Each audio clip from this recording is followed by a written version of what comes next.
प्रिय साथियों नमस्कार। आशा है आप सभी सकुशल व प्रसन्नचित होंगे। आइए सुनते हैं भाग 19 आपके अपने कृष्णपाल के स्वर में। रानी जब से घुड़सवारी के लिए बाहर निकलने लगी तब से वह मर्दाना पोशाक पहनने लगी थी। सिर पर लोहे का कुल्ला, ऊपर साफा, उसका एक घूंट पीछे फहराता हुआ, कुंचगी के ऊपर सटा हुआ अंगरखा, पैजामा, अंगरखे और पैजामे पर कसी हुई पेटी, दोनों बगलों में पिस्तौलें और दोनों और परतलों में तलवारें। कभी कभी इतने सब हथियारों के अलावा नेजा भी हाथ में लेती थी। उनको काठियावाड़ी घोड़े अधिक पसंद थे और सफ़ेद रंग के खास तौर पर।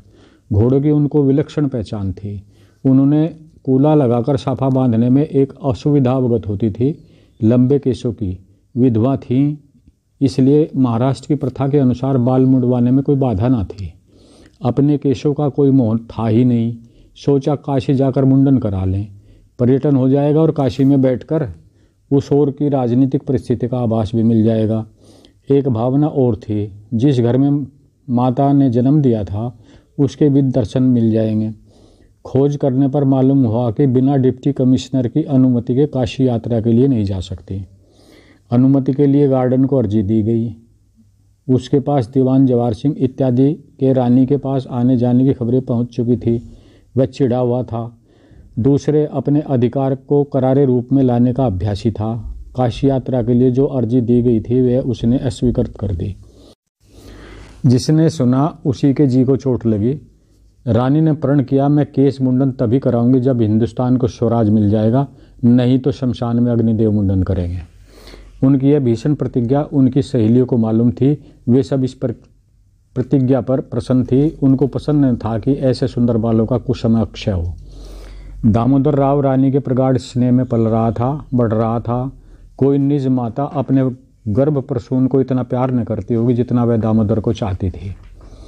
समय अपनी प्राकृतिक गति से चला जा रहा था। इसी में रानी की योजना भी संवर्धित और पुष्ट होती जा रही थी। कहाँ क्या हो रहा है इसके समाचार उनको निरंतर मिलते रहते थे। वह शुद्ध युद्ध सामग्री तैयार करने वाले कारीगरों को एकत्र करने की योजना पर बहुत जोर देती थी और यह हो भी रहा था। इस ओर रानी के जासूस और विश्वसनीय सहायक काम कर रहे थे। उस ओर नाना और राव के तथा बहादुर शाह एवं अवध के साथ सहानुभूति रखने वालों के लोग अपने अपने काम में जुटे हुए थे। रानी ने देखा कि लोगों को इकट्ठा करने का समय आ गया है। वह जानती थीं कि ऐन मौके पर तुरंत इकट्ठा करना दुष्कर होगा, इसलिए वह सबको एक बार एकत्र करके तब योजना को आगे बढ़ाना चाहती थी। हर काम की योजना वह पहले बना लेती थी, तब व्यवस्था के साथ उसको व्यवहार का रूप देती थी। इसलिए उन्होंने दामोदर राव का जनेऊ करना निश्चित किया और उसके समारोह में जगह जगह से प्रमुख लोगों का जमाव करके आगे के कदम की बाबत परामर्श करना तय किया। इस काम के लिए 1 लाख रुपए की जरूरत थी। नगद रुपया उनकी गांठ में न था। दामोदर राव 6 वर्ष का हो चुका था, 7वां लग गया। इस वर्ष में जनेऊ होना ही चाहिए। योजना भी इस स्थिति में आ गई कि इस वर्ष में एक महान सम्मेलन का किया जाना जरूरी था। मोतीबाई इत्यादि ने समाचार दिया कि अंग्रेजों की हिंदुस्तानी सेना में काफ़ी असंतोष फैल गया है। रानी ने पुरोहित को बुलाकर मुहूर्त सधवाया।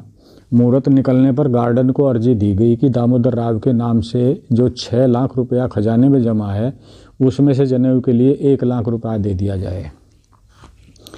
पहले तो गार्डन की इच्छा अर्जी को तुरंत खारिज कर देने की हुई। फिर सोचा हिंदुओं की यह रस्म कोई ज़रूरी रस्म है, इसलिए अंतिम निर्णय को स्थगित कर दिया।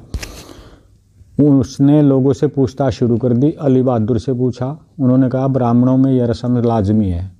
सेठ साहूकारों से पूछा, उन्होंने कहा अनिवार्य है। अंत में फैसले को अपने पेशकार की सम्मति पर छोड़ा। पूछने पर पेशकार ने कहा, हुजूर, ऊंची जात के हिंदुओं विशेषकर ब्राह्मणों में यह रस्म किसी प्रकार भी नहीं टाली जा सकती। गार्डन ने कमिश्नर से और कमिश्नर ने लेफ्टिनेंट गवर्नर से पूछा।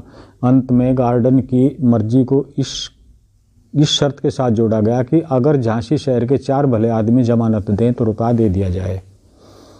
गार्डन ने रानी को सूचना दी, खजाने में जो रुपया जमा है वह दामोदर राव नाबालिग का है। यदि बालिग होने पर दामोदर राव ने सरकार पर दावा कर दिया तो सरकार को रुपया अपनी थैली में से देना पड़ेगा। इसलिए झांसी शहर के ऐसे 4 आदमियों की जमानत दीजिए जिनसे मेरा मन भरे। रानी को इस अपमान पर जितना क्षोभ हुआ, उसकी मात्रा का माप उस मानसिक बल से लग सकता है जिसकी सहायता से रानी ने उस क्षोभ को दबाया। अपने ही रुपयों के लिए ऐसे 4 भले आदमियों की जमानत जिनसे मेरा मन भरे।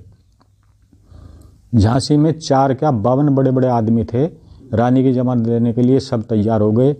कुछ ने तो खुदाबख्श और दीवान रघुनाथ सिंह से यहाँ तक कहा, अर्जी देने की क्या अटक पड़ी थी, इतना रुपया तो हम ही लोग नजर कर सकते हैं। परंतु रानी को अपने रुपये के लिए हठ था। उन्होंने इस प्रस्ताव को स्वीकार नहीं किया। 4 भले आदमी जमानत के लिए आ गए। नियुक्त समय पर समारोह हुआ। दूर दूर के लोग इकट्ठे हुए। झांसी की जनता की ही बहुत बड़ी संख्या थी। नवाब अली बहादुर भी शरीक हुए। शुभ मुहूर्त में दामोदर राव का जनेऊ हो गया। लोगों ने खुशी खुशी नज़र भेंट की। काफ़ी रुपया जमा हुआ। दावत पंगत हुई। गायन वादन और दुर्गा का नृत्य हुआ। इसके बाद चुने हुए लोगों की बैठक। रानी लक्ष्मीबाई सफ़ेद साड़ी पहने एक जरा ऊंचे आसन पर बैठीं। आसपास उनकी खास सहेलियां, जरा फासले पर नाना साहब और उनके भाई तात्या टोपे, जवाहर सिंह, रघुनाथ सिंह, खुदाबख्श इत्यादि। रानी ने कहा, जिस सफलता के साथ आप लोगों के सहयोग से यह छोटा सा यज्ञ हुआ, उसी सफलता के साथ उस बड़े यज्ञ की भी पूर्ति होनी चाहिए। नाना बोले, अच्छे कारीगर और बढ़िया सामान का प्रबंध हो गया है। यज्ञ की सामग्री, ढोने वाले पशुओं और अश्वमेध के घोड़ों का भी इंतजाम कर लिया गया है। तात्या, मैं जरा सीधी बात करना पसंद करता हूँ। रानी, कर सकते हो, सब अपने ही अपने हैं। बाहर स्त्रियों का कठोर पहरा है। काम की बात करके अधिवेशन को समाप्त कर दिया जाएगा। तात्या, उत्तरी और पूर्वी हिंदुस्तान में अथक काम हो रहा है। अंग्रेजों ने जिन कारतूसों को आरंभ में जारी किया था, प्रतिवाद को देखकर लगभग बंद कर दिया है, परंतु उनके कारण जो घृणा उत्पन्न हुई थी वह बिल्कुल कम नहीं हुई है। अब अंग्रेज हिंदू सिपाहियों को तिलक टीका लगाए हुए परेड में नहीं आने देते। इस कारण हिंदू सिपाहियों में घोर घृणा फैल गई है। खुदाबख्श, यहाँ की फौज के मुसलमान सिपाहियों में भी बहुत जोश है। उनके दीन को बर्बाद करने का जो काम चर्बी वाले कारतूसों ने जारी किया था, वह ऐसा नहीं है कि कतई तौर पर बंद हो गया हो। रघुनाथ सिंह, हम लोग बुंदेलखंड से आरंभ करने को तैयार हैं। रानी, अभी नहीं। ओरछा, अजयगढ़ और छतरपुर के राजा बालक हैं। इन राज्यों के प्रबंध पर अंग्रेजों की छाप है। इसके सिवाय क्रांति का लग्गा लगवाते ही डाकू और बटमार बढ़ जाएंगे। हमारी जनता ही इन उपद्रवों से पीड़ित होगी। जब तक हमारे पास मजबूत सेना नहीं हो जाती, तब तक हम लोगों को प्रारंभ नहीं करना चाहिए। अंग्रेजों को परास्त करने के साथ साथ इन जनपीड़कों का भी तो दमन करना पड़ेगा, अन्यथा जनता का क्षोभ अंग्रेजों के सिर से टलकर हम लोगों के सिर आ जाएगा। हिंदुस्तानी सेना को अपनाने का क्रम जारी रखना चाहिए। जब मन भर जाए तब हाँ कही जाएगी। रानी की सम्मति से सब लोग सहमत हुए। उसके उपरांत तात्या मोतीबाई जूही से मिला। जूही यौवन के बसंत में थी। बड़ी बड़ी आंखों में चमक, नीचे देखने के समय लंबी बरौनियां, लाज के पावड़े से डालने वाली जूही केसों में फूल बांधे हुए थी। एक फूल नीचे गिर पड़ा। तात्या ने उठाकर उसके बालों में घोंस दिया। जूही ने मुस्कुराकर कहा, जाने दीजिए। तात्या हंसकर बोला, वह तो घोंस ही दिया जूही। मैं लक्ष्मी से मनाता हूँ कि एक दिन आए जब देश की मुक्ति और तुम्हारे फूलों की महक का सम्मिलन हो। जूही बोली, यदि इस काम के करने में मैं या मेरी तरह की और स्त्रियां मर जाएं तो इस टूटे हुए फूल की महक और देश की मुक्ति के सम्मिलन की बात को भूल न जाइएगा।